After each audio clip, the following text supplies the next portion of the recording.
साथियों, वर्तमान में देख रहे हैं कि सक्षमता, विशिष्ट शिक्षक, तरह तरह की बातें जो हैं वह चल रही हमारे बीच, समाज के बीच। और सरकार कूटनीति के तहत हम शिक्षकों को कुचलने की पूरी व्यवस्था कर चुकी है। हम शिक्षक समझ नहीं रहे हैं, कुछ समझ रहे हैं साथी, उनको कुछ ना समझ लोग रायचंद बन कर करके तरह तरह का राय दे रहे हैं। इस बातों को समझने की आवश्यकता है और मैं यही बात बताने के लिए आपके बीच उपस्थित हुआ।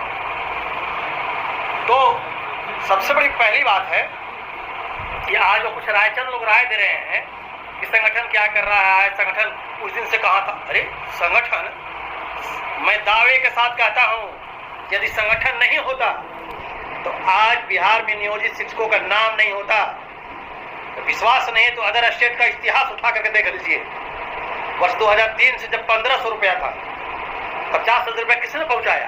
यही रायचंद वाले, जो रायचंद शिक्षक की सक्षमता परीक्षा देके भर दिया और खुद पास कर गया और बाकी शिक्षकों के हौसला को पस्त कर रहा है वही। वैसे जो आंदोलन को ध्वस्त करने वाले जो शिक्षक हैं, जो उनका इतिहास है कि आज तक न वो कभी धरना में गया, न कभी पटना के प्रदर्शन में गया, वो अपने विद्यालय में समय तो विद्यालय भी नहीं जाता था वह, और वही शिक्षक सक्षमता दिया है और देकर के शिक्षकों को बर्बाद कर रहा है। आज तमाम नियोजित शिक्षकों की लड़ाई संगठन लड़ा है, चाहे वो बहाली 2 या 3 का हो, 5 का हो, 6 का हो, 8 का हो, 12 का हो, 14 का हो, दस्ता दिया हो, चाहे टीईटी उत्तीर्ण हो, कुछ भी हो, सारे की लड़ाई संगठन लड़ा है और संगठन का देन है। नहीं तो सरकार की जो दमनकारी नीति थी, उस नीति के तहत नियोजित शिक्षकों को कभी उखाड़ के फेंक देता। जब जब सरकार अपनी कूटनीति और दमनकारी नीतियों के तहत नियोजित शिक्षकों को कबाड़ने की व्यवस्था की, हम लोगों ने दीवार की तरह न जिंदगी देखा न मौत देखा और सरकार के सामने आमने सामने भिड़ गए हम लोग और भिड़ करके लड़े हैं और शिक्षकों को न्याय दिलाने का काम किया है हम लोगों ने। जिसको जो बोलना है अपने मुंह से पढ़ाई करते चले। अभी देखिए वर्तमान में सरकार कितनी बड़ी साजिश रची। जरा सोचिए कि हमारी लंबी लड़ाई चली आ रही थी, एक महज स्थानांतरण की लड़ाई के लिए हम लोग लड़ रहे थे, जिसके लिए नियमावली बनने में इसको 10 साल लग गया। यही नीतीश कुमार जी को 10 साल लग गया। 10 साल में नियमावली नहीं बना, आज बनेगा कल बनेगा, ये वो करते करते टाइम को पार कर दिए। और आज सभी शिक्षक नहीं समझ रहे हैं। अंदर की बात है कि सबसे पहले सरकार क्या है, योजना बनी कि नियोजित शिक्षकों को हटा देना है। अब इनकी बहाली से हमको वोट नहीं मिलने वाला है, ये हमको वोट नहीं देंगे, ये हमारे वोटर नहीं है। ऐसे ऐसे शब्दों का प्रयोग नीतीश कुमार जी के द्वारा किया गया और करके हटाने की योजना बनाई गई, लेकिन ये लोग इस योजना में फेल रहे हैं। तब वह कैसे इनको हटाया जाए, कैसे इनको किया जाए, कैसे लोग जाल में फंसेगा, इसके लिए सक्षमता परीक्षा का साजिश रचा गया। तो इसमें लोभ में फंसाने के लिए क्या नाम छोड़ दिया गया, राजकर्मी। और उस राजकर्मी में कुछ भी नहीं है साथियों। एक बताइए, सक्षमता परीक्षा जो पास करेगा बिना ग्रेड पे के नौकरी में जा रहा है। एक चपरासी का भी नौकरी है सरकार का, उसमें भी ग्रेड पे होता है। सक्षमता परीक्षा पास करने वाले विशिष्ट शिक्षा में कोई ग्रेड पे नहीं है। आपका अनुकंपा समाप्त कर दिया, सारा नई नौकरी हो गई आपकी। कुछ लोग करके विरमित कर रहा है। विरमित मतलब क्या होता है यार? विरमित लिख दिए कि विरमित हो गए, तो सेवा निरंतरता मिल गई आपकी? कुछ भी नहीं, 20 साल की सेवा समाप्त कर दिया और कह रहा है कि नई नौकरी करने के लिए जाए। ये कौन सा भाई? इसके पहले जगन्नाथ मिश्रा भी बिहार में मुख्यमंत्री हुआ करते थे। जब उस समय से कमेटी से शिक्षक बहाल होते थे, हुए थे, और जब जगन्नाथ मिश्रा मुख्यमंत्री बने, जब शिक्षकों का रेगुलर जब किए, सबको जितने पहले से शिक्षक थे वो सबको मर्ज कर दिए। वो राजकर्मी में मर्ज कर देते आप। हम लोग कोई रोड छाप फोड़े थे, दक्षता दिए जी, दक्षता लिया आपको 93% नंबर ला के दिखाए। जिसके बाद भारत सरकार का आदेश अनुसार जब अध्यादेश लागू हुआ तो जितने बैच 13-14 से बहाल हुए हमारे टीईटी वाले साथी सब पात्रता परीक्षा देकर के आए, 28 लाख 30 लाख लोग बैठा, उसमें से 1 लाख 1.5 लाख छन करके आया। सारी क्वालिफाइड लोग हैं और आज उस पर अमल उठा दिया। लेकिन इसके सरकार से सबसे बड़ा दोषी है हमारे शिक्षक, जो फॉर्म भर दिया, चुपके फॉर्म भरा, संगठन के लाभ मना करने पर फॉर्म भर दिया। हम लोग चिल्ला के बोलते रहे कि नौकरी किसी की नहीं जाएगी, लेकिन लोग नहीं माने। अब कोर्ट का फैसला आ गया, कोर्ट का, हाई कोर्ट से ऊपर कोई नहीं है।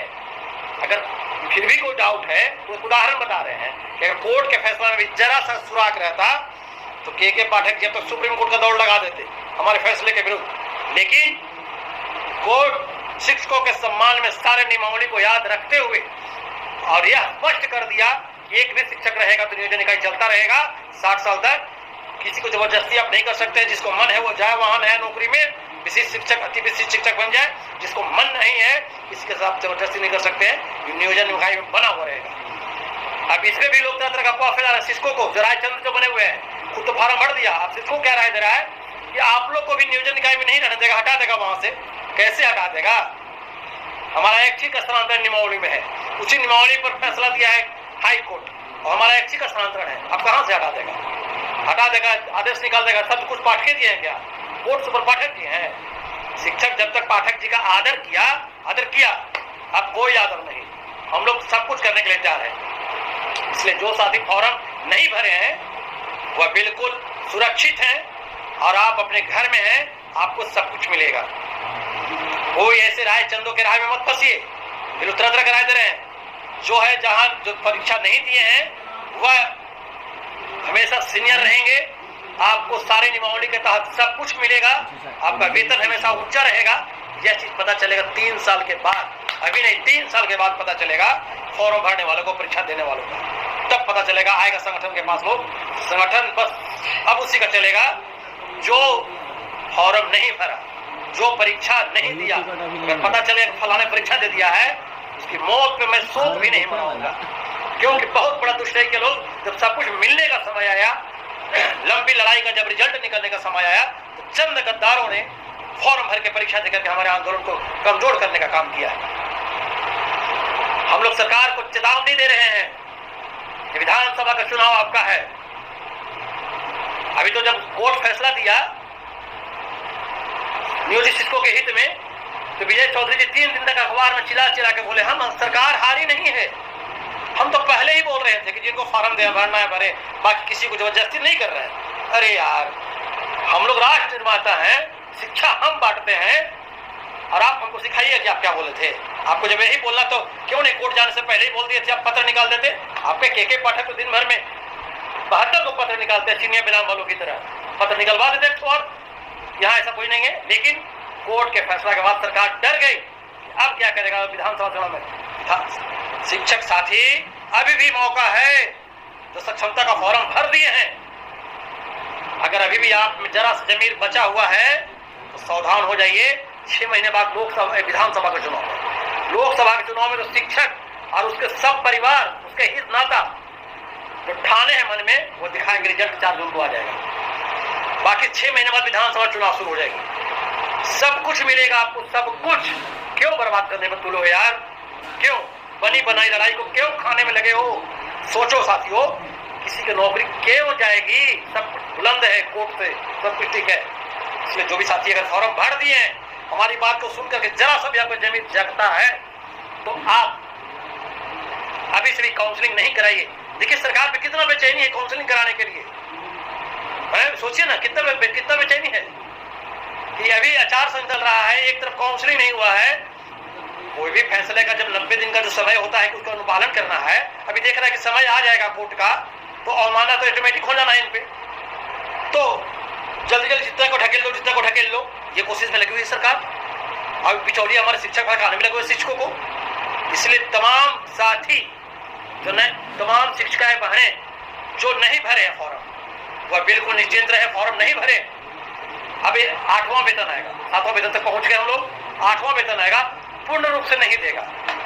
जिस तरह से 7वां वेतन पूर्ण रूप से नहीं दिया लेकिन दिया, 8वां वेतन पूर्ण रूप से नहीं देगा लेकिन देगा ना, मिलेगा। चाहे उसका 80% हिस्सा मिले कि 90% हिस्सा मिलेगा। और जो विशिष्ट शिक्षक बन गए हमारे थे, विशिष्ट जिनके सर पे राजकर्मी का धब्बा लगेगा, उनको कौन वेतन मिलेगा? क्योंकि नई बहाली उनकी रहेगी, कुछ नहीं मिलेगा। अनुकंपा खत्म कर दिया आपका।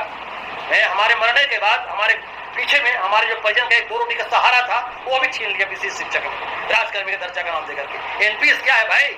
एनपीएस कुछ नहीं है। रिटायर करोगे तो 1000-1500 रुपये मिलेगा। आपका ईपीएफ कट रहा है, कटवाइए ईपीएफ। ज्यादा पैसा कटवाने का शौक है तो किसी और चिट फंड में डाल दीजिए पैसा को। आप बहुत सा शेयर मार्केटिंग चल रहा है, डाल दीजिए, लेते रहिएगा बुढ़ापा में मजा उसका। लेकिन शिक्षक भ्रमित नहीं हो, सावधान रहें एकदम। बिल्कुल सरकार घबराई हुई है, विधानसभा चुनाव सर पर है, कुचल देंगे शिक्षक। जुल्म जब जुल्म किया है सत्ता की गलियारों में, इनकलाब का नारा गूंजा है, इनकलाब का नारा गूंजता रहेगा और शिक्षक कभी पीछे मुड़ने वाले नहीं है। तो साथियों, मैं बिहार के तमाम शिक्षक साथियों से यह कहना चाहूंगा कि जो चंद लोग राय देते चल रहे हैं, उनकी मीठी मीठी बातों में नहीं फंसे। वैसे ही लोग शिक्षक समाज को बदनाम किया और वही लोग फिर आपको जीती हुई लड़ाई को बर्बाद करने के लिए पड़ा हुआ है। अंत में मैं बिहार के तमाम शिक्षक साथी, शिक्षिकाएं बहनों से यह कहना चाहूंगा कि मुझे आपके बीच आ करके चिल्ला करके अपना बहुमूल्य समय निकाल करके बोलने की कोई शौक नहीं है। बस एक ही कारण है, जिस लड़ाई को हम लोग 20 वर्ष से खून पसीना से सींच करके यहाँ तक लाए और आज जब लड़ाई जीतने का समय आया, कगार पे है एकदम, तो कहा जाता है कि समुद्र के तट पे जब लोग पहुंच के जीतने के नाम पर, तो हमारे चंद साथी सर के पाठक जी के माया के जाल में, विशिष्ट शिक्षक के जाल में फंस करके हम पूरी लड़ाई को बर्बाद कर रहे हैं। इतिहास माफ नहीं करेगा, कभी माफ नहीं करेगा। एक गलती हमारे बुजुर्ग शिक्षक साथियों ने किया था, बुजुर्ग अभिभावकों ने किया था, जब उनके पद को, स्वीकृत पद को जब सरकार समाप्त करती रही, मौन रह करके देखते रह गए, मौन रख के देखते रह गए। आज उनका पद अगर नहीं मरता तो नियोजन शब्द पैदा ही नहीं लेता। वे मरते और उनके पद पे हम बहाल होते, अगली पीढ़ी बहाल होती, लेकिन उन लोगों ने कोई आवाज नहीं उठाया। इसके बदला है देखिए आज नियोजित का धब्बा लग गया। हम लोग तो यह लड़ाई लड़ रहे हैं ना, ये लड़ाई सिर्फ अपने लिए नहीं लड़ रहे हैं, अपने आने वाले आगे वाले पीढ़ी के लिए लड़ रहे हैं। शिक्षकों के ऊपर जो दमन हो रहा है, उस दमनकारी से, दमनकारी की आजादी की लड़ाई लड़ रहे हैं। शिक्षकों की जो छुट्टियों को समाप्त किया जा रहा है, छुट्टी की आजादी की लड़ाई लड़ रहे हैं। शिक्षकों के अभिव्यक्ति की आजादी की लड़ाई लड़ रहे हैं। आज देखिए गर्मी की छुट्टी कर दी गई, शिक्षकों को पढ़ाने के लिए विद्यालय भेजा जा रहा है। सारे ये पूरे ये वर्ष में 365 दिन में 220 दिन विद्यालय चलाना है। हम लोग 293 दिन विद्यालय चला रहे हैं। सप्ताह में 30 घंटा विद्यालय चलाना है। हम लोग 48 घंटा विद्यालय चला रहे हैं। सारे अवकाश विद्यालय खुलवा दिए जा रहे हैं। इससे बदल और दिन क्या आएगा? 16 सेवक विद्यालय आपका जांच कर रहे हैं। 4 दिन 5 दिन के जो बच्चे हमारे सामने पढ़ लिख के तैयार हुए थे, उन बच्चों को बिना किसी बहाली का, पता नहीं रातों रात 4 को पीएम बहाल हो जा रहा है, 4 को सीआरसी बहाल हो जा रहा है, बीआरपी बहाल हो जा रहा है। कौन किए भाई? तुम पाठक। और कल से मोटरसाइकिल लेके बोर्ड ला के स्कूल में पहुंच जा रहा है जांच करने के लिए, प्रधानाध्यापक हेड मास्टर स्कूल को जांच कर रहा है। मैं उससे आजादी की लड़ाई लड़ रहा हूँ। संगठन उससे आजादी की लड़ाई लड़ रहा है। बिहार शिक्षक एकता मंच उससे आजादी की लड़ाई लड़ रहा है। शिक्षकों के इतिहास की आजादी की लड़ाई लड़ रहे हैं। अगर नहीं समझोगे साथियों, अभी भी नहीं समझा, समझे तो जो आने वाला दिन है भयावह रूप, उसकी जिम्मेदार आप होंगे और शिक्षक समाज आपके मुंह पे थूकेगा, गाली देगा, आने वाली पीढ़ी आपको गाली देगी। इसलिए बिहार के तमाम शिक्षक साथियों, अभी वक्त है, आप जागे। और जो भी साथी काउंसलिंग करा लिए हैं, कुछ नहीं बिगड़ा है, लेकिन कितना मजेदार वो सीन होगा थोड़ा सोचिए। जिस प्रकार से विजय चौधरी की क्या करके कोर्ट के फैसला के बाद लगातार अखबार में 3 दिन तक बोलते रह गए, सरकार हारी नहीं है। जब एक भी साथी काउंसलिंग नहीं कराएगा, बिहार का एक भी साथी काउंसलिंग नहीं कराएगा, क्या करना है? आइए अब एक के पाठक या 72 के पाठक बिहार में ले आएंगे, क्या है? बिहार किसी एक का है क्या? बिहार को सीखने में बिहार के तमाम बिहारियों का हाथ है, तमाम देशवासियों का हाथ है, हमारे पूर्वजों का हाथ उसमें है। और कोई एक आज बैठ के सत्ता में आपको किसने बैठाया? हम लोगों ने वोट देकर के बैठाया आपको, हमारे परिवार ने वोट देकर बैठाया आपको। और आप जो कहेंगे हम लोग गुलाम हो गए क्या? सरकार के टेबल पर सरकार है, हम सरकार के नौकरी कर रहे हैं, नौकर नहीं है। आपके हर जुर्म को नहीं सहेंगे। इसलिए तमाम साथी जागे, सक्षमता परीक्षा जो नहीं दिए हैं, तमाम साथियों को मैं क्रांतिकारी अभिनंदन करता हूँ। जो साथी दे दिए हैं, किसी प्रकार से वह वापस काउंसलिंग नहीं कराएं। आपकी बहुत बड़ी जीत है। विधानसभा चुनाव से पहले आपका सारा मांग पूरा होगा, अन्यथा पश्चाताप की आंसू जीवन भर रोना पड़ेगा साथियों। कौन कहता है कि आसमान में सुराग हो नहीं सकता? एक पत्थर तो तबीयत से उछालो यारो। इन्हीं बातों के साथ मैं इतने लंबा बोलने के दौरान अगर मेरी बातों से किसी को व्यक्तिगत रूप से ठेस पहुंचा हो तो मैं क्षमा प्रार्थी हूँ। लेकिन मैं शिक्षकों के न्याय की लड़ाई लड़ रहा हूँ। बिहार शिक्षक एकता मंच शिक्षकों के न्याय की लड़ाई लड़ रहा है। आप अपने अंदर डर को निकालें, डर को निकालें। साथियों, डर के आगे जीत है। बिना रिस्क का कोई गेम आज तक सफल नहीं हुआ है और हम लोग लड़ाई जीते हुए हैं।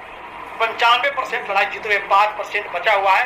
अगर साथी इस समय पर धैर्य से काम ले लिए तो विधानसभा चुनाव से पहले आपकी सारी मांग पूरी हो जाएगी।